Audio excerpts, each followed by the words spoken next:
دیکھو میرے محترم بزرگوں دوستوں اور عزیز ساتھی، اللہ تعالیٰ نے انسان کو طبیعتاً حریص اور لالچی بنایا ہے۔ اچھا، اس کو ذرا سا یہ پتہ چل جائے کہ فلاں چیز میں میرا اتنا نفع ہے تو اس نفع کو حاصل کرنے کے لیے وہ دنیا کی ساری مشقتیں قربان کرنے کے لیے تیار ہو جاتا ہے۔ وہ پھر سخت گرمی نہیں دیکھتا، سخت ٹھنڈی نہیں دیکھتا، بارش کتنی ہو رہی ہو نہیں دیکھتا، اس نفع کو حاصل کیسے کیا جائے اس کی شکل صورتیں کیا ہے پیدا کرنا شروع کر دیتا ہے۔ اللہ تعالیٰ نے انسان کو حریص بنایا ہے۔ مثال کے طور پر اگر کوئی ماہر آدمی اس کو یہ کہہ دے کہ تم یہ چیز رکھ لو، فیوچر میں مستقبل میں تم کو کیا ہے نفع ہوگا، تو کہیں نہ کہیں سے کیا ہے پیسے جوڑ کر وہ اس کو رکھنے کے لیے تیار ہو جاتا ہے۔ بھلائی اس کو قرض لینا پڑے، ادھار لینا پڑے، یا اور کوئی صورت ہیلا اور تدبیر اختیار کرنا پڑے، لیکن وہ اپنے دنیاوی نفع کو حاصل کرنے کے لیے کسی بھی حد تک جانے کے لیے تیار ہے۔ اچھا یہ بتاؤ، دنیاوی نفع اگر تھوڑا بہت بھی حاصل ہو جائے تو وہ کب تک کام آئے گا؟ انسان کی زندگی کے آخری سانس تک، اور جب سانس ختم ہو گئی وہ نفع کیا ہے ختم ہو گئی۔ انسانی زندگی کتنے سال کی ہے؟ اللہ کے رسول کی حدیث میں کیا ہے؟ ما بین 60 الی 70، کہ میری امت کی عمر 60 سے 70 کے بیچ میں ہوگی۔ تعجب کی بات بتاؤ، حضرت نوح علیہ السلام کو جب روح قبض کرنے آئے حضرت اسرافیل، 1400 سال عمر تھی۔ کتنے سو سال؟ 950 سال کا تو قرآن میں ذکر ہے کہ 950 سال پیور تبلیغ کی ہے، لوگوں کو اللہ کی طرف بلایا۔ وَلَقَدْ أَرْسَلْنَا نُوحًا إِلَىٰ قَوْمِهِ فَلَبِثَ فِيهِمْ إِلَّا 50 عَامًا۔ 1400 سال عمر تھی۔ حضرت اسرافیل نے پوچھا، نوح تم نے اپنی زندگی کو کیسا پایا؟ کہا حضرت نوح علیہ السلام نے فرمایا، اسرافیل میں نے اپنی زندگی کو ایسا پایا گویا ایک گھر ہے، اس کے 2 دروازے ہیں، میں ایک دروازے سے داخل ہوا اور دوسرے دروازے سے نکل گیا۔ میں نے اپنی زندگی کو کیسا پایا؟ گویا ایک گھر ہے، اس گھر کے 2 دروازے ہیں، ایک دروازے سے داخل ہوا اور دوسرے دروازے سے نکل گیا۔ یہ 1400 سال کی زندگی کا خلاصہ ہے۔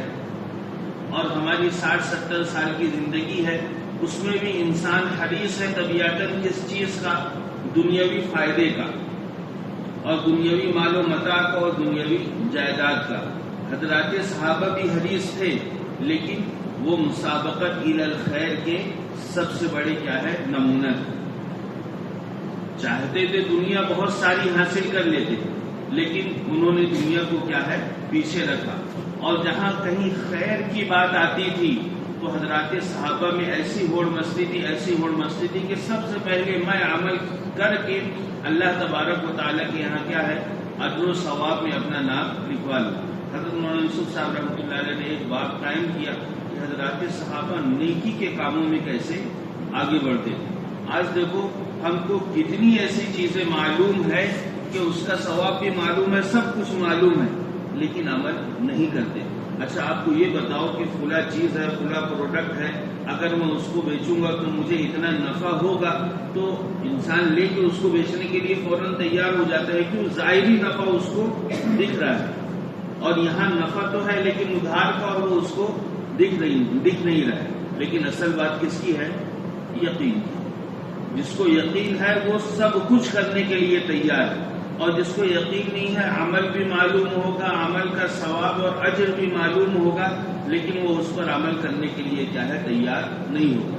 تو میرے محترم بزرگوں دوستو، حضرات صحابہ اجر اور ثواب کے حریص تھے، لالچی تھے، اور ثواب میں آگے بڑھنے میں ایک دوسرے سے مقابلہ کرتے تھے۔ اور ہم کیا ہے؟ دنیا کے لالچی ہے، دنیاوی مال و متاع کے کیا ہے لالچی ہے۔ کمپٹیشن ہے لیکن دنیا میں، اور نہیں ہے تو دین کے اندر نہیں ہے، تبھی دیکھو مسجد ویران ہے اور بازار آباد۔ یہ عملی طور پر ہم کیا کہہ رہے ہیں کہ ہاں ہم حریص ہیں، مقابلہ کر سکتے ہیں، لیکن دنیا میں مقابلہ کریں گے، کھانے پینے میں مقابلہ کریں گے، اور جہاں کہیں دین کی بات آئی تو وہاں مقابلہ نہیں ہے، وہاں صرف کیا ہے، بڑے بڑے لوگ دیکھ لیں جو داڑھی کرتا پیجامہ والے ہیں، باقی ہم تو فرض نماز پڑھ لیں، یہ ہم نے کیا ہے اللہ پر احسان کر دیا۔ ہمارا عمل آج کے زمانے میں کیا ہے یہ کہتا ہے۔ میرے محترم بزرگوں دوستو، حضرات صحابہ کی یہ جو عادت بنی نا، ایسے نہیں بنی، اللہ کے رسول نے عملی طور پر ان کو کر کے بتایا۔ آپ بہت ساری ایسی مثالیں دیکھ لو کہ اللہ کے رسول نے اپنی ذات کو ایک عام آدمی کی طرح حضرات صحابہ کے سامنے رکھا۔ غالباً مسجد نبوی یا مسجد قباء کی تعمیر ہو رہی تھی، حضرات صحابہ اینٹ وغیرہ اٹھا رہے تھے نا، گارے مٹی وغیرہ کام کر رہے تھے نا، اللہ کے رسول صلی اللہ علیہ وسلم حضرات صحابہ کے ساتھ شریک رہے۔ حضرت حمزہ رضی اللہ تعالیٰ عنہ نے عرض کیا، اللہ کے رسول آپ کا جس طریقے سے تم کو اجر و ثواب کی ضرورت ہے اس طریقے سے مجھے بھی اجر و ثواب کی ضرورت ہے۔ اللہ کے رسول نے کہا کہ نہیں کہا، یہ ابھی جو آپ کے سامنے پڑھا یہ غزوہ بدر کا واقعہ ہے۔ ایک سواری، حضرات صحابہ کے پاس سواری تو کم تھی، ایک سواری میں تین لوگ شریک ہوتے تھے۔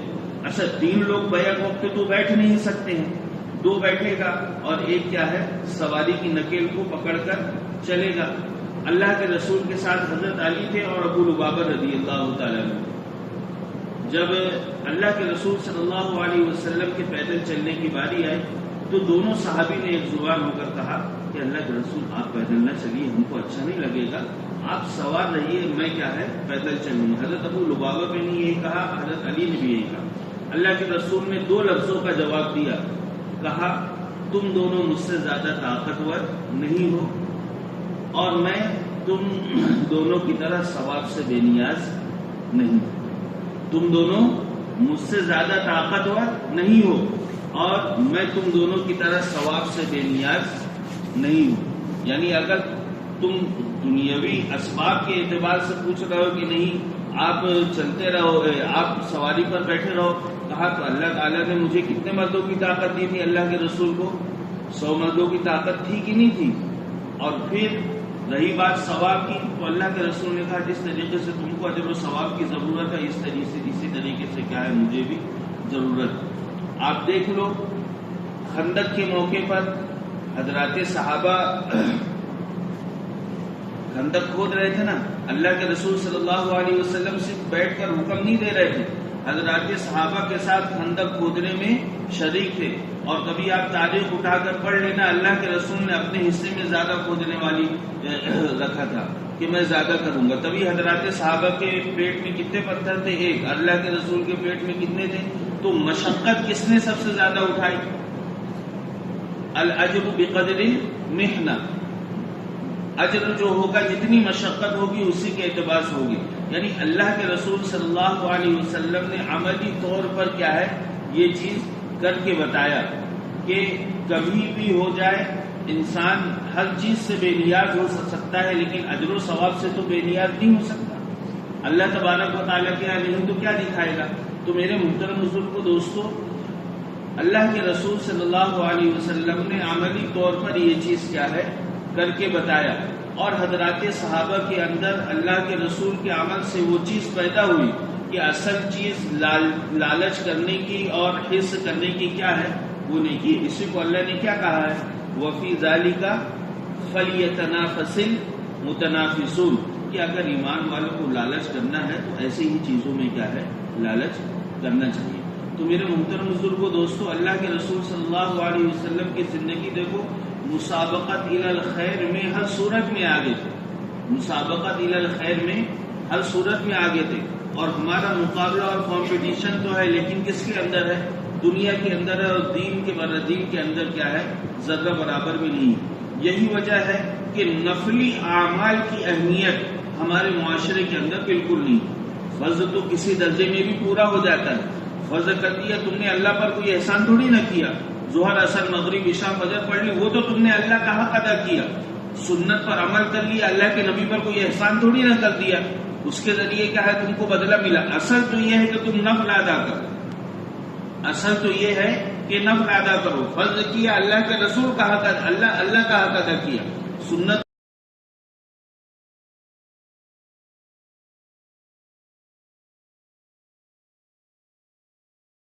اللہ کے رسول کا حق اللہ کا حق ادا کیا، سنت پر عمل کیا، اللہ کے رسول کا حق ادا کیا. اب نقل یہاں سے کیا ہے ثواب کی زیادتی شروع ہوتی ہے، اور ہم اپنے معاشرے کو دیکھ لیں اسی میں ہم کیا ہے زیرو.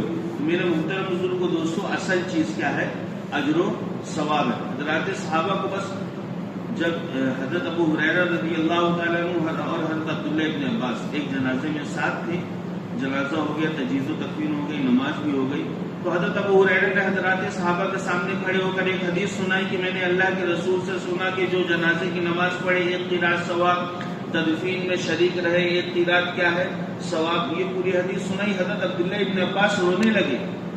کہا ابو ہریرہ قربان جاؤ تم پر، مجھے پہلے یہ حدیث کیوں نہیں بیان کی؟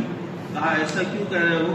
کہا میں نے یہ حدیث نہیں سنی تھی اور نہیں سننے کی وجہ سے میں نے اپنی عمر میں بہت سارا ثواب ضائع کر دیا.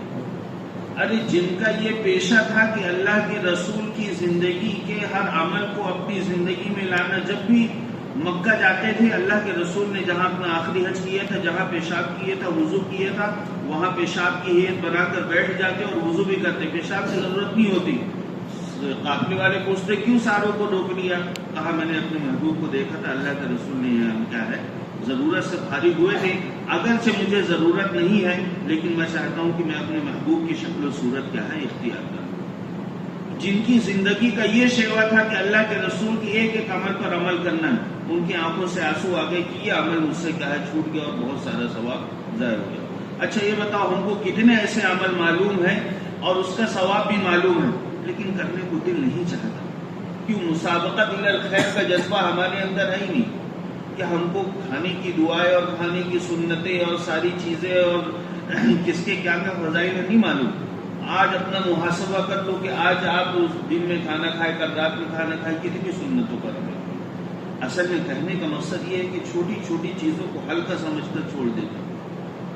بعض علماء نے لکھا ہے کہ اللہ تبارک و تعالیٰ بعض مرتبہ عمل کی توفیق چھین لیتا ہے انہی چھوٹی چیزوں کو کیا ہے چھوڑنے کی وجہ سے. اچھا ہم کو اس کا احساس نہیں ہوتا. اب دیکھ لو حضرت عبداللہ ابن عمر رضی اللہ تعالیٰ عنہ کتنے بڑے صحابی، لیکن پھر بھی دیکھ لو کہ یہ تھا کہ میں نے بہت سارا ثواب کیا ہے ضائع کر دیا. حضرت عبداللہ ابن عباس رضی اللہ تعالیٰ عنہ. تو میرے محترم بزرگوں دوستو ایک آیت نازل ہوئی قرآن کے اندر، یا ایھا الذین آمنوا اذا ناجیتم الرسول فقدموا بین یدی نجواکم صدقہ. منافقین نے کیا چال بازی کی؟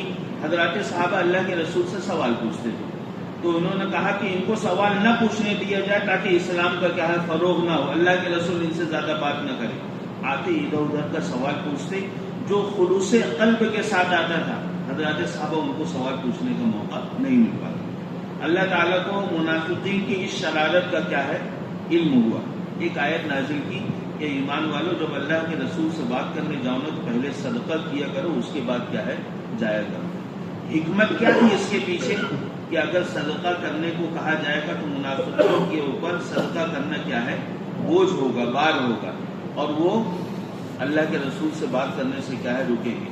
حضرت علی رضی اللہ جب یہ آیت نازل ہوئی حضرت علی فرماتے ہیں کہ جیسے یہ آیت نازل ہوئی میرے پاس کچھ بھی نہیں تھا.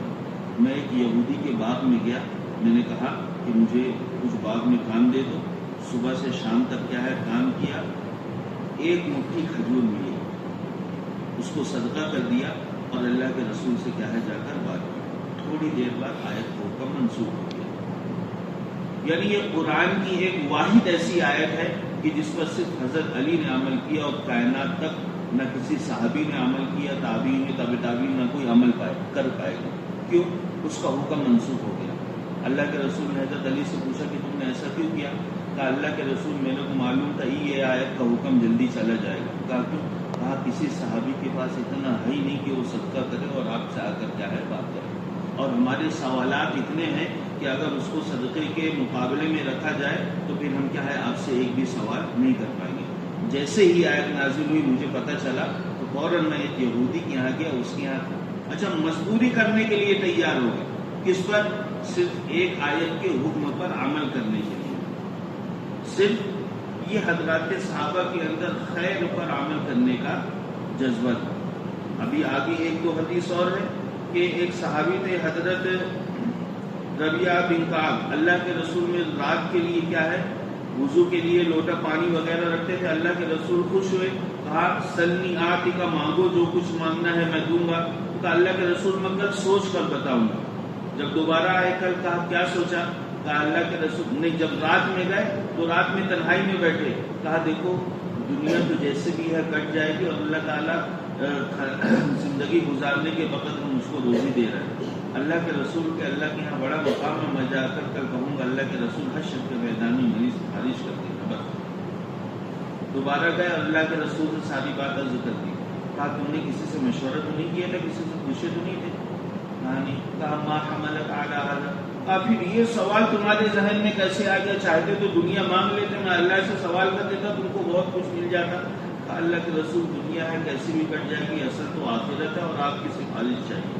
اللہ کے رسول نے کہا سجدے کی کثرت کے ذریعے میری مدد کیا کرو, یعنی خوب سجدہ کیا کرو, سفارش میں کیا ہے حشر کے میدان میں میری نصیب ہو جائے گی. اچھا بتاؤ, حضرات صحابہ چاہتے تو اپنے لیے دعا کروا لیتے کہ نہیں کروا لیتے؟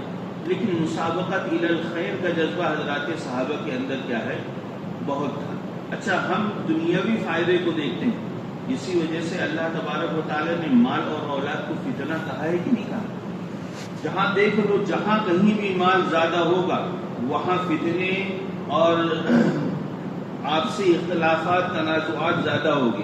آپ حضرات صحابہ کی سیرت اٹھا کر دیکھ لو. حضرت ابو ہریرہ کہتے ہیں جب کچھ نہیں تھا تو ہمارے اندر دین کی اہمیت تھی, جذبہ تھا, سب کچھ تھا, لیکن جب کھانے زیادہ ہو گئے تو دین کا نور ہمارے دلوں سے جاتا رہا. حضرت ابو ہریرہ کے الفاظ. اب بتاؤ حضرات صحابہ کی زندگی اس سے محفوظ نہیں. تو جہاں یہ چیزیں زیادہ ہوں گی اور اس کی اہمیت ہوگا, اس کا چرچا ہوگا, وہاں دین کی اہمیت غیر محسوس طریقے پر کیا ہے خود بخود نکل جائے گی. اور جہاں آپ کو تعجب ہوگا, ایک صحابی حضرت ثعلبہ بن ابی حاتم رضی اللہ تعالیٰ, بڑے غریب صحابی, اللہ کے رسول صلی اللہ علیہ وسلم کے پاس آئے. وَمِنْهُمْ مَنْ عَاهَدَ اللَّهَ لَئِنْ آتَانَا مِنْ فَضْلِهِ 11 پارے کی آیت ہے, اس میں ان کا تذکرہ ہے. اللہ کے رسول کے پاس آئے, کہا اللہ کے رسول حالت بہت خراب ہے, میرے لیے دعا کر دیجیے. اللہ کے رسول صلی اللہ علیہ وسلم نے فرمایا کیا تمہیں میرا طریقہ اور میری سنت پسند نہیں ہے؟ یعنی میری حالت دیکھو, میں بھی اسی حالت میں ہوں اور تم بھی اسی حالت میں رہو. کہا اللہ کے رسول نے فرمایا اس ذات کی قسم جس نے مجھے حق دے کر بھیجا ہے, تمہارے لیے بہتر یہی ہے کہ ہے تم اس حالت میں رہو. اللہ کے رسول نے دعا نہیں کی. دوسری مرتبہ آئے, اللہ کے رسول صلی اللہ علیہ وسلم سے وہی سوال کیا, دعا نہیں کی, لیکن غربت ان کو برداشت نہیں ہوئی, فقیری برداشت نہیں ہوئی. تیسری مرتبہ آئے, اللہ کے رسول صلی اللہ علیہ وسلم نے کیا, دیکھو دینی ماحول کے اندر رہنا, تعلیمی حلقوں میں بیٹھنا, آپس میں ایمان اور یقین کے مذاکرے کرنا, یہ کتنا ضروری ہے. اس کی ایک مثال ہے کہ جب حضرات صحابہ کا دل دنیا سے وابستہ ہو سکتا ہے, اس کا اثر لے سکتا ہے, تو ہمارا دل کیوں نہیں لے سکتا؟ اللہ کے رسول نے دعا کی, اور دعا کرنے کے بعد ایک بکری غالباً کسی کو کہا کہ ان کو ہدیہ دے دی جائے. ایک بکری دے دی, مدینے کے اندر رہے, 5 نماز پڑھتے, جمعہ کی نماز پڑھتے, لیکن دعا اللہ کے رسول کی ذات کی تھی, تو ظاہر سی بات ہے بے انتہا نفع, بے انتہا برکت ہونا طے تھا. دھیرے دھیرے کیا ہے بکری بڑھنے لگی.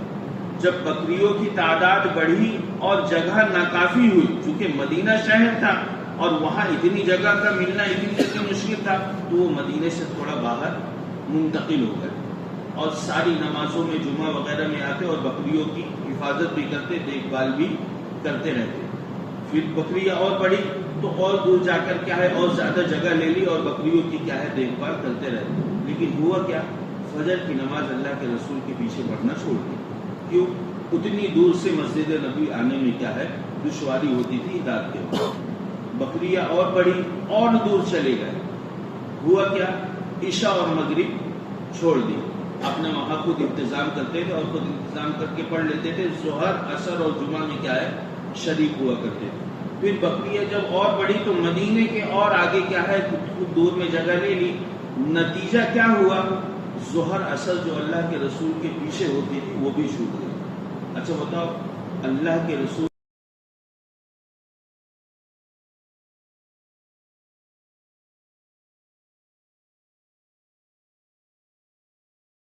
دیدار کا شرف حاصل ہے، اللہ کے رسول کی دعا کی برکت سے ساری چیز ملی، لیکن دنیا نے غیر محسوس طریقے پر اثر کیا کہ نہیں کیا؟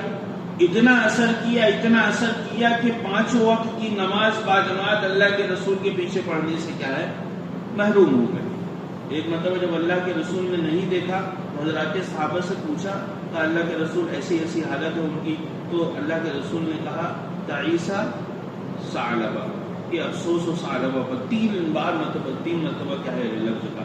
پھر بقیہ جب اور بڑھی تو مدینے کے دور چلے گئے، نتیجہ یہ ہوا کہ جمعہ جو پڑھنے آتے تھے وہ جمعہ بھی کیا ہے، چھوٹ گئی۔ اچھا، جمعہ میں اللہ کے رسول واعظ کہتے تھے، تھوڑا بہت ایمان تو تھا اندر، تو جو بھی قافلے جاتے تھے وہ ان سے پوچھ لیتے تھے کہ اللہ کے رسول نے جمعہ کے واعظ میں کیا کہا، اس کو لکھ لیتے تھے اور اس پر کیا ہے عمل کر لیتے تھے۔ لیکن بتاؤ ساری چیزیں چھوٹ گئی کہ نہیں چھوٹ گئی؟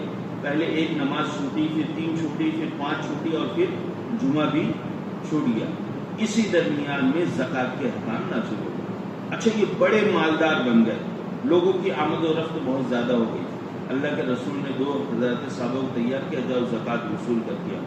ان کے پاس گئے، اللہ کے رسول کا فرمان دیکھ رہے ہیں، اللہ کے رسول کی طرف سے حکم ہے، سب دیکھ رہے ہیں، لیکن زبان میں معلوم کیا الفاظ ہے؟ کہا یہ تو زکوٰۃ نہیں ہو سکتا، یہ تو ٹیکس ہے، اور ٹیکس غیر مسلموں سے لیا جاتا ہے، میں تو کیا ہے مسلمان ہوں۔ لیکن چونکہ اللہ کے رسول کی مہر لگی ہوئی تھی، انکار نہیں کر سکے، کہا تم آگے جا رہے ہو، میں آگے جاؤ، پھر واپس میں میرے سے کیا ہے مل کے جانا۔ جب واپس آئے تو پھر وہی کہا یہ تو ٹیکس ہے، یہ زکوٰۃ نہیں، اور دینے سے کیا ہے انکار کر دیا۔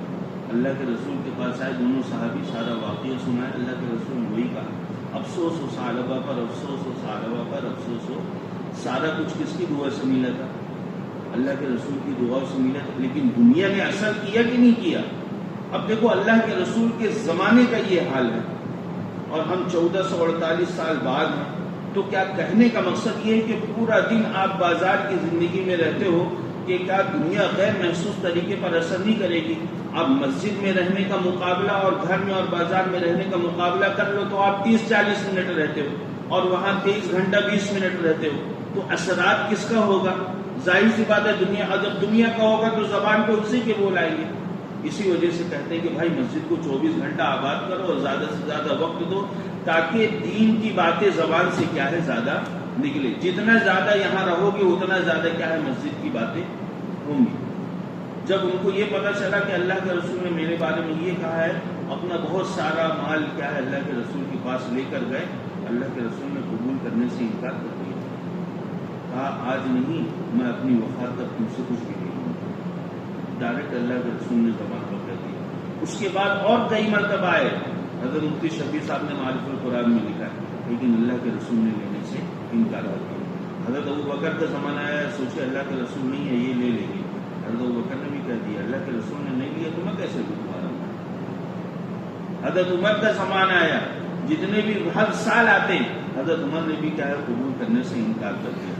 جب حضرت عثمان رضی اللہ تعالیٰ عنہ کا زمانہ آیا، حضرت مفتی شفیع صاحب نے لکھا ہے کہ نفاق کی حالت میں ان صحابی کے قتل، کس حالت میں؟